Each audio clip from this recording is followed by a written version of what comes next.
Well, good morning to you, ladies and gentlemen. This is Scott Manning coming live from Scott Manning YouTube. The MLB free agency class of 2018 is not something to brag about. It is now time for a 2018 MLB free agency checkup. Here's what's going on. The so-called greatest free agency class we've seen has been nothing to brag about. But also, too, you got to think about this, too. The trade deadline is looming around the corner.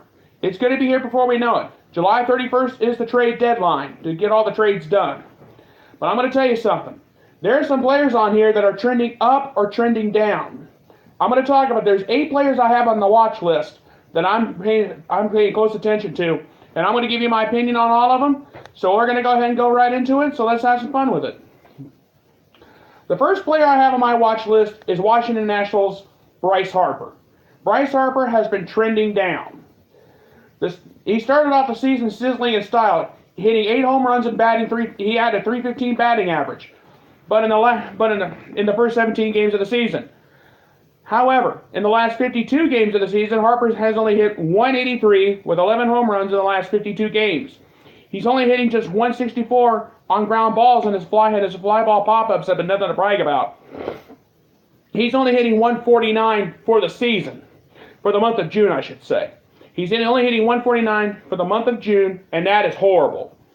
So what's left to prove?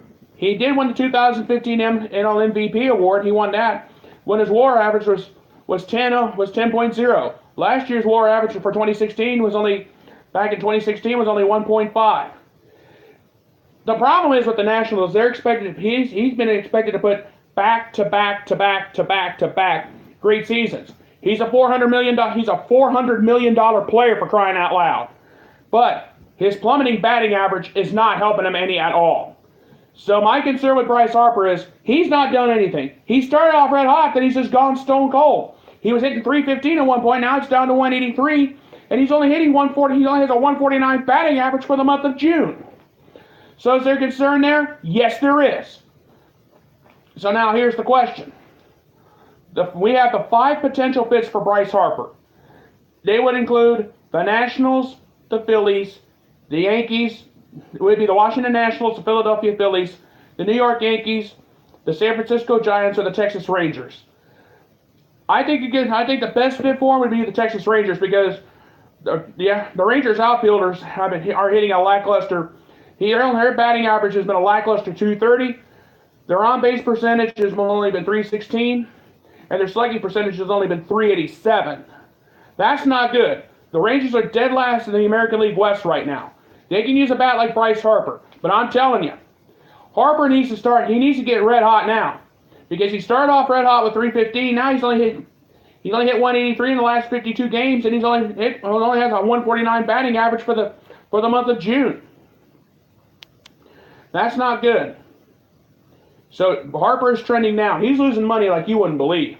And that's all there is to it.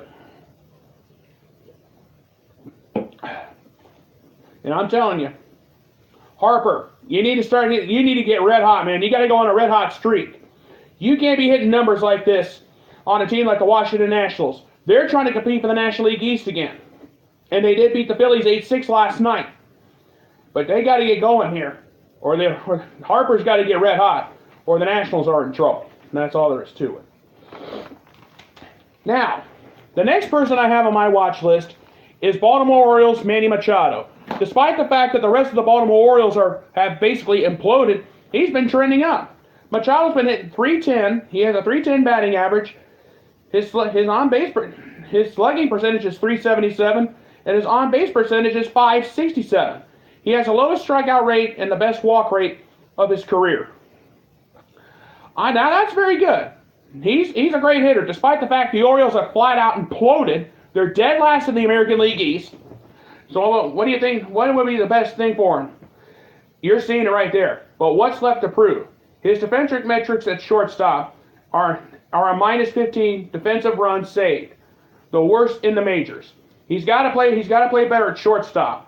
But I'm going to tell you right now, Machado's got to work on defense. His offense is fantastic, but he's pathetic at defense, and that's all there is to it. Now, here's the question. We have the 5 potential fits for Manny Machado would be the New York Yankees, the Boston Red Sox, the Philadelphia Phillies, the Chicago White Sox, or the Texas Rangers. A lot of people are saying he'd be a good fit for the Texas Rangers again. Here's what's going on. Now, Adrian Beltre can still hit the ball, but he will be 40 years old in 2019. Joey Gallo, I'm not even going to go into that. He's a joke. And Rajan Ordor, with all of his injuries problems, he's almost unplayable. So I think the Texas Rangers would use a guy like Manny Machado. Now, I'm not saying anything for sure. This is not gospel. This is just a guide to kind of give you an idea of where we're going here. But I do think Manny Machado would be a good fit for the Texas Rangers. Because the Rangers are not hitting. They can use a bat like Manny Machado right now because the Baltimore Orioles, face it, they're not going anywhere. They're dead last in the American League East. Now, Machado can hit. He does fantastic on offense, but his defense is pathetic at best. So what do I think will happen? I think Machado will go to Texas by the time it's all said and done. And I do feel good about it. And he is trending up, which is good. And I'm telling you, Manny Machado would be a guy that I'd want on my team. He has to work on his defense, but his offensive numbers, I would take those any day of the week. Number 3 on my watch list, Josh Donaldson of the Toronto Blue Jays. The injury-plagued season, he's only played 36 games this season. He's only hitting .234. His on-base percentage is .333. His slugging percentage is .333, my apologies there. And his on-base percentage is .423. He didn't become a full-time player until he's 27, and now he's eligible for free agency at age 33. Now here's the question. What is left to prove? What does he have left to prove? Stay off the DL, Josh. You got to stay off the disabled list. You can't be going on the disabled list every time. Here's the problem. I have major issues with Josh Donaldson right now. He's lost tens of millions of dollars because he can't stay off the disabled list. And I'm telling you, you got to be able to hit. You got to be able to play. You got to be ready to go. Here's the problem. He's still on the disabled list now with a calf injury. This is ridiculous. I've never seen anything like this in my life. And it's sad. Josh Donaldson's lost a lot. Has lost tens of millions of dollars because he cannot stay off the DL. That's the problem. And it's got to stop. He's got to get healthy. Now, the 5 potential fits for Josh Donaldson would be the St. Louis Cardinals, the Philadelphia Phillies, the Chicago White Sox, the Texas Rangers, and the Los Angeles Angels. I think the Angels would be good for him. Zach Cozart plays third right now. Ian Kinsler would go to second. Kinsler is a free agent, and the Angels could be a landing spot for Donald. Could be a landing spot because it slides Cozart over to second in 2019. I could see Josh Donaldson going to Los Angeles playing for the Angels. The Angels right now are a little back in the American League West race. But anyway, the Toronto Blue Jays are not going anywhere. But number 1, Donaldson, stay off the DL. That's what's killing you right there, dude. And that's all there is to it. And I could see Josh Donaldson, if he could stay off the disabled list, I could see him going to play for the LA Angels. I really could. Because they can use a bat. Because with Kinsler coming up for free agency, and Zach Cozart could slide over to second, and I'll put Donaldson at third, that'd be a good fit for him. I really do. Now, the next player I have on my watch list, Kelvin Herrera. He's been trending up. The Nationals just acquired the 2-time All-Star to help Sean Doolittle. Now, despite the fact, there's a good thing about this is, now, Kelvin Herrera doesn't throw the 100-mile-an-hour fastball like he used to be able to. But he averages 96.4 mile an hour on his fastball. And he's added the sinker and the curveball to his repertoire, which is good. But what's left to prove for Mr. Kelvin Herrera? The strikeout rate is down from his peak at one point. But he's also become a strike-throw machine. He has 2 walks in the last 25 and a third innings. That's very good. And now here's the question. What would be the 5 potential fits for Kelvin Herrera? For Kelvin Herrera, the 5 potential fits would be the St. Louis Cardinals, the Philadelphia Phillies, the Cleveland Indians, the New York Mets, and the Atlanta Braves. All 5. Now here's the thing with all 5 teams. They rank 19th or lower in bullpen ERA. Now the St. Louis Cardinals, now as far as the Cardinals go, they can get rid of Greg Holland because he's been a disaster. Thank heavens that's only a 1-year deal. The Philadelphia Phillies, all season they've been having leading issues all season, and it was proven last night when the Nationals came back to beat them 8-6. And now the Cleveland Indians. Now I think he'd be a good fit for Cleveland because due to the potential free agency departures of Andrew Miller and Cody Allen, that would free up some money right there. I say bring Kelvin Herrera to Cleveland. But it could be a battle between. Now, but the thing is with Herrera, it would be a battle between the Indians and the Phillies. The Indians because they may be losing Andrew Miller and Cody Allen. But also, too, the Phillies have had some late inning issues all season. And it was proven last night. But when it's all said and done, I think Kelvin Herrera would be a good fit in Cleveland. He could give some help to the starting rotation, and maybe he can inspire the bullpen, because the Indians' bullpen has been nothing but a nightmare. I'm telling you. If they don't wake up, Herrera needs to wake up the bullpen, and it's showing. He can wake up the Indians' bullpen like no problem, like no other player before. But the bottom line is, when you have a team that's struggling like the Cleveland Indians, they're in first place in the American League Central. They're the only team above 500. But I think Kelvin Herrera coming to Cleveland would be perfect. That would be good for us. But we'll have to battle the Philadelphia Phillies to get him, because the Phillies have had they've been having late inning issues all season long. And like I said, it showed last night. Now the next player I have on my watch list is Yasami Grandinhall. He's been trending up. He was supposed to share the time with Austin Barnes, but Grandinhall started 49 of the 70 Dodger games this season. He's hitting .243. His batting average has been very good. His on-base percentage is very good with his on-base percentage has been very good with .332. Slugging percentage has been excellent with .450. He has a .450 on slugging percentage with 11 home runs this season. What's left to prove for Mr. Grandinhall? He's pretty reliable and pretty predictable player at this point in his career. Now that's very good. You can predict what he's going to do. I like that in a guy like him. He's a power hitter. He was supposed to share time with Austin Barnes, but give him credit. But I'll give Grandinhall credit. He's been hitting .243. His on-base percentage has been very good at .332, and his slugging percentage has been excellent at .450. Now, there's a lot of teams who could use a power hitter. And I'll tell you right now, there are 5 potential fits for Yasami Grandinhall. The first fit, the Los Angeles Dodgers. Will he stay in L.A.? There's a lot to think about there. The Arizona Diamondbacks. Right now, the Dodgers and the Diamondbacks are in a battle in the National League West for the lead right now. The Minnesota Twins would be a very good fit. They can use a power bat like him. The Boston Red Sox. There's another potential fit for him. And the Washington Nationals. But when it's all said and done, it may come down to the Boston Red Sox and the Minnesota Twins, and here's why. They are obvious suitors for him, because right now they rank 28th and 30th in the majors respectively in catcher OPS. So Grandinhall is one of the best catchers for the Dodgers. We could possibly see him maybe going to Minnesota. I would think right now he would want to stay on a team that can contend right now, and the Boston Red Sox would be the way to go. So if he goes anywhere, he might wind up in Boston. So keep that in mind. But he might stay in Los Angeles. They are going to do anything. You better believe the Dodgers organization is going to do anything in their power to keep him. Or he could do a Benedict Arnold and go to Arizona. The Diamondbacks are leading the National League West right now, and they did sweep the Pittsburgh Pirates over the weekend. So that's something you might want to think about. He's been trending up, and a lot of people are going to be going for him, are going to be coming gunning for him, and I'm telling you, it's going to be very interesting to see what happens going down the road. The next player I have on my watch list is Eduardo Escobar. Despite the Minnesota Twins, he's really stepped up. This is despite the Jorge Polanco suspension, because he failed a drug test. He's a super utility guy with 31 doubles, and that's on a pace for 70. He's on pace to get 73 two-bangers, and the record is 67 set by Earl Webb way back in 1931.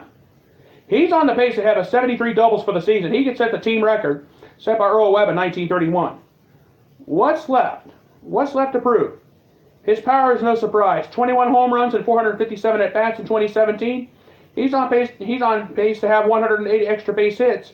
The franchise record was Tony Olivia with 84 back in 1964. This guy is a power-hitting machine. There are 5 potential fits for Eduardo Escobar. Those five fits are the Philadelphia Phillies, the Baltimore Orioles, the Toronto Blue Jays. Could he stay with the Minnesota Twins? And the Cleveland Indians. Now the Minnesota Twins, here's what's going on with them. Will Escobar stay in Minnesota? Because there's a problem with the Miguel Santos' future. Miguel Santos' future depends on what happens with Escobar. Will he stay? There's a lot of questions there. And Miguel Santos' future could come into play if he stays in Minnesota or not. The Toronto Blue Jays, they can use a shortstop. Escobar could be one of the best shortstops to play in the game, and the Blue Jays need a guy like him. And also, too, here's a thought. The Cleveland Indians, that could be another potential fit for him. Here's a thought for the Cleveland Indians if they get Escobar. Move Jose Ramirez to second, Escobar at third, adding another switch hitter to Jose Ramirez and Francisco Lindor. The Indians need help right now. Their bullpen has been a nightmare.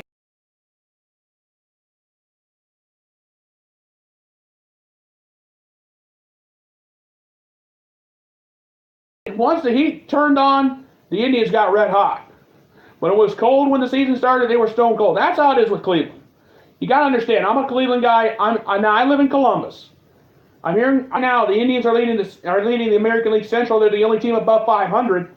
They can get into the playoffs, and I think Escobar would want to go somewhere where a team can make some noise.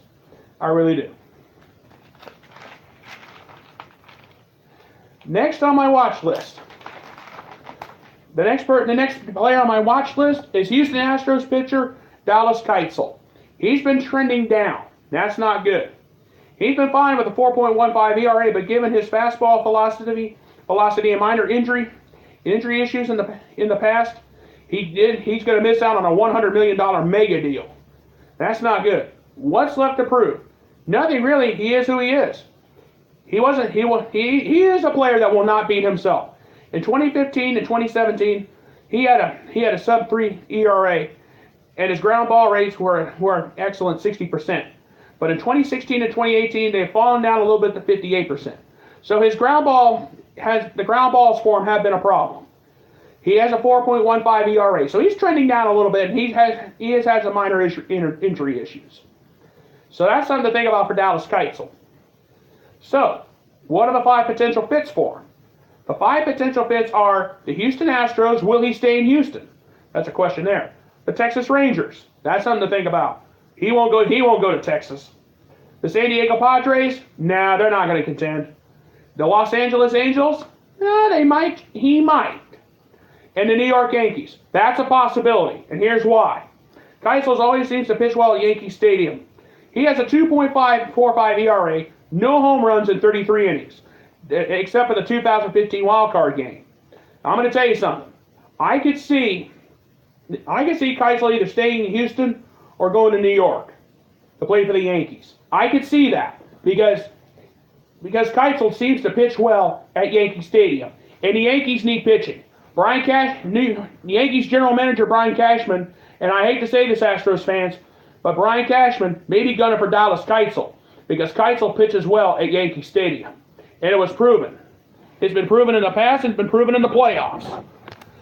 So here's the question. What will happen with Keuchel? Will he stay in Houston? There's some questions there. If Keuchel's smart, I'd stay with the Houston Astros. I know you're going to miss out on a $100 million mega deal. However, if you stay in Houston, you'll be staying with a contender. And right now, the Astros are contending for the American League West. And there's like about a 3-team race right now for the best record in the American League. Yes, the New York Yankees own the best record in the majors, but there's the best record in the league up for grabs. And the Yankees just got swept by the Rays. So that's something to think about too, going down the stretch. The Yankees need pitching. There's no doubt about it. But will Keuchel stay loyal and stay in Houston? Only time will tell that. The last player on my watch list, J.A. Happ. He's been trending up. Well, the Toronto Blue Jays. He's 38-18 with a 3.36 ERA under a 3-year contract he signed with the Blue Jays just before the 2016 season. He has a 3.45 ERA this season. His strikeout rate has been 28.1%. His strikeout rate is 28.1%. It's not only that, it's his career high, but 5.4% higher than 2017. What's left to prove? He's not a big workhorse. That would worry me.